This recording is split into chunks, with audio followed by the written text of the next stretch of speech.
सबसे बड़ा गद्दार अरब। अभी ओवर स्मार्ट पीपल नीचे आएंगे, कमेंट करेंगे, रज़ा भाई आप कैसे पूरे अरब को गद्दार, आपने अरब को गद्दार। अरब मेरा भाई, अरब का मतलब ये होता है कि सऊदी अरब की जो मोहम्मद बिन सलमान की रिजिम है वो गद्दार है, सऊदी अरब के लोग नहीं। और हकीकत में लोग भी हैं, वहाँ के लोग हैं। बेसिक चीज़ मैं आपको समझा देता हूँ ताकि आप अरब की सोच समझ सकें। अरब के रहने वालों को, खासकर सऊदी अरब में रहने वाले अरबियों को यह घमंड है, वरना आपके यहाँ कोई ऐसा होगा, हिंदुस्तान में तो लाखों ऐसे लोग हैं और लाखों परिवार हैं जिनके घर का बच्चा जो है अरब में जाकर काम कर रहा है, भेड़ चला रहा है, बकरी चला रहा है, ऊँट चला रहा है, फार्म हाउस में है, खाना बना रहा है अरबियों के लिए, कफील के लिए।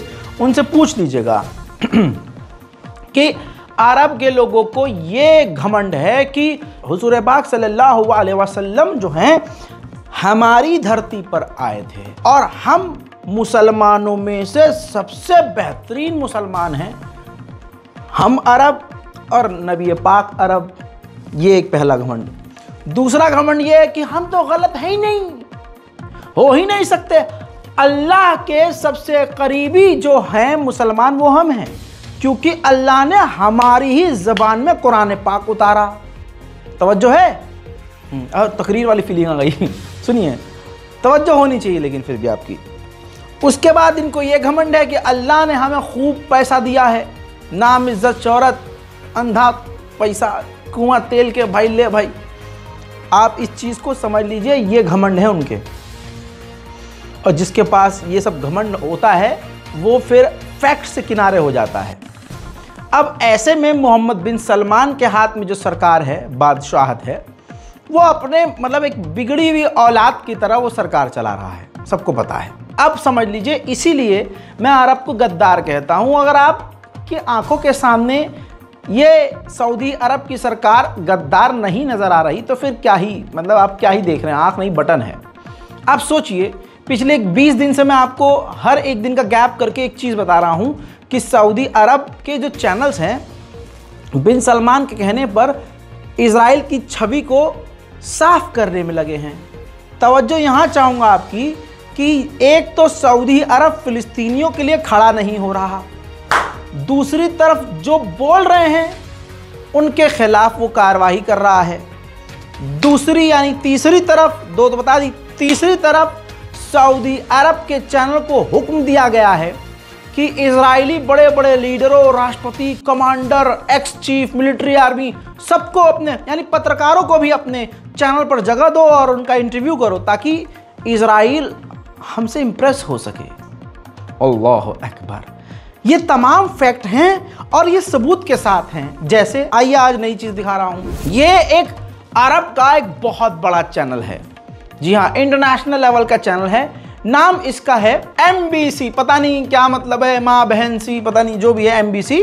दोस्तों, इस चैनल ने अब खेल क्या खेला है, जो हमास के लीडर मारे गए हैं फिलिस्तीन और अपनी ज़मीन के लिए लड़ते हुए और बैतुल मुक़द्दस के लिए आवाज़ उठाते हुए जो मारे गए हैं, उन हमास के लीडरों को आतंकवादी यानी दहशतगर्द करार दिया है और इजराइल और अमेरिका की ज़बान इस्तेमाल करते हुए उनको आतंकी कहा।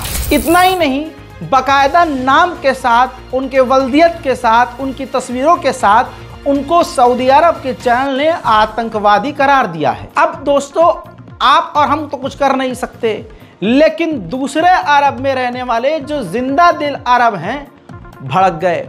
इराक के मुसलमानों को यह बर्दाश्त ना हुआ और इराक में इसी चैनल का जो दफ्तर है MBC, उसके अंदर ये देखिए घुस जाते हैं इराकी मुसलमान और उस हेडक्वार्टर को, चैनल के हेडक्वार्टर को तोड़ फोड़ देते हैं। अब जब काम ऐसा करोगे तो रिजल्ट तो फिर ऐसा ही आना है ना।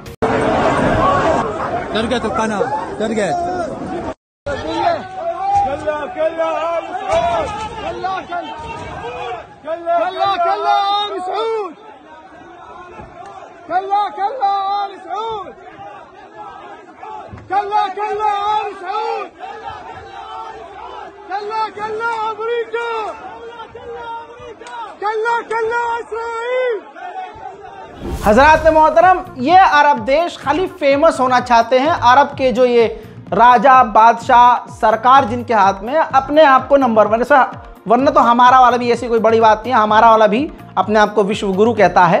अपने ही गोदी मीडिया के अखबारों में, अपने गोदी मीडिया के चैनल पर 24 घंटे जो है अपना मुंह चमकवा के, मुंह की फोटो हर जगह, झोले पर, टट्टी खाने पर, हर जगह चिपका के, रेलवे स्टेशन, एयरपोर्ट, नाले के ऊपर, पेट्रोल पंप पे, हर जगह अपना फोटो चिपवा के सोचता है कि बस मैं ही बहुत ज़्यादा फेमस हूँ। ऐसे ही अरब देश के भी हैं। अब ये जॉर्डन के किंग को देखिए। ये जॉर्डन का किंग जॉर्डन की मैगजीन में सबसे पहले अपने आप को दिखा रहा है। यानी एक चैप्टर है मैगजीन में जॉर्डन की, जिसमें ये बताया गया है कि पूरी दुनिया में फेमस मुसलमानों में कौन है। तो मर्दों में, मुस्लिम मर्दों में सबसे फेमस इसने अपने ही मुल्क की मैगजीन में अपने आप को ही छपवा दिया है। आप में से हजारों ऐसे होंगे जो इसका नाम तक नहीं जानते होंगे। इस छिले हुए शुतुरमुर्ग को देखिए। इसने अपने आप को कहा है कि मुस्लिम इन्फ्लुएंसर्स में से, प्रभावशाली लोगों में से मैं हूं सबसे ऊपर। मोहम्मद बिन सलमान भी आपका भाड़ में गया भाई साहब। पूरी दुनिया के जो मुस्लिम, पॉपुलर मुस्लिम लोगों में से सबसे ऊपर है, अपने आप को छाप दिया है। और महिलाओं में इसने अपनी बीवी को, मुस्लिम प्रभावशाली महिलाओं में सबसे प्रभावशाली इसने अपनी बीवी का ही नाम छाप दिया है। हजरात मोहतरम, कमेंट सेक्शन में जॉर्डन के किंग के बारे में एक लाइन जरूर लिख के जाइएगा। उधर इजराइल के लोगों को इस बात का एहसास हो चुका है कि नेतन्याहू ने हमारी जिंदगी को खतरे में डाल दिया है। खुद तो ये ससुरा बच जाएगा, लेकिन हम बहुत मुश्किल में हैं। बेरोजगारी बढ़ चुकी है, कामकाज बंद हुआ पड़ा है, लोग डर में हैं। ऐसे में नेतन्याहू के खिलाफ इजराइल के अंदर खतरनाक प्रदर्शन जारी है।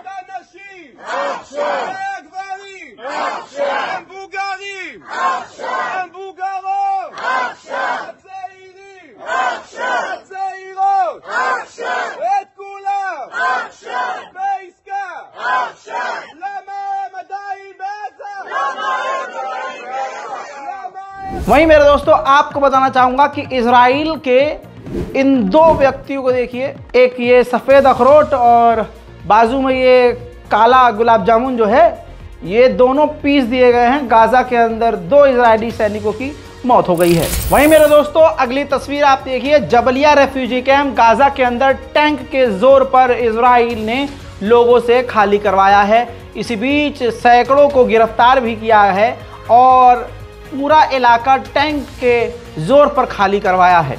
ये जो ड्रोन तस्वीर आप देख रहे हैं, ये इजराइल के ही ड्रोन से ली हुई वीडियो है और आप देख सकते हैं पूरा इलाका खंडर और तबाह हो चुका है। गाजा की ऐसी हालत इजराइल ने कर दी है कि गाजा को पहले जैसा बनने में 80 साल लग जाएंगे। वहीं मेरे दोस्तों, आंकड़े आपके सामने। गाजा में 301 कम 80 दिन नरसंहार के हो चुके हैं, जिसमें 42,519 लोग मारे जा चुके हैं और 99,637 लोग बुरी तरह से घायल हैं, जिनमें 10,000 महिलाएं और 15,000 बच्चे मारे गए हैं। वहीं मेरे दोस्तों, थोड़ा अंदर फिलिस्तीन चलते हैं तो यह है फिलिस्तीन के वेस्ट बैंक की तस्वीरें। फिलिस्तीन के वेस्ट बैंक में सेटलर्स ने एक बार फिर से फिलिस्तीनियों के मकानों पर हमला करके आग लगा दी है। वहीं मेरे दोस्तों, डोनाल्ड ट्रंप ने इंटरव्यू के दौरान कहा है कि नेतन्याहू बहुत बढ़िया काम कर रहा है और बाइडन उसे रोकने की कोशिश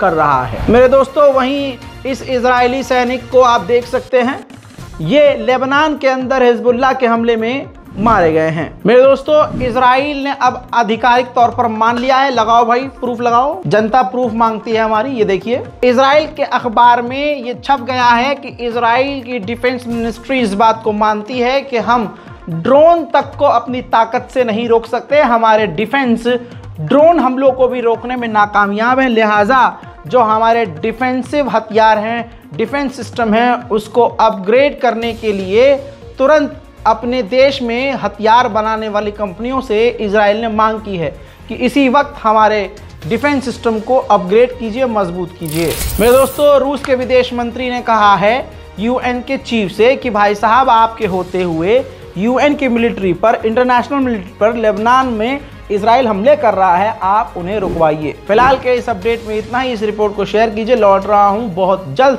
और भी बड़ी जानकारियों के साथ। तब तक के लिए जय हिंद।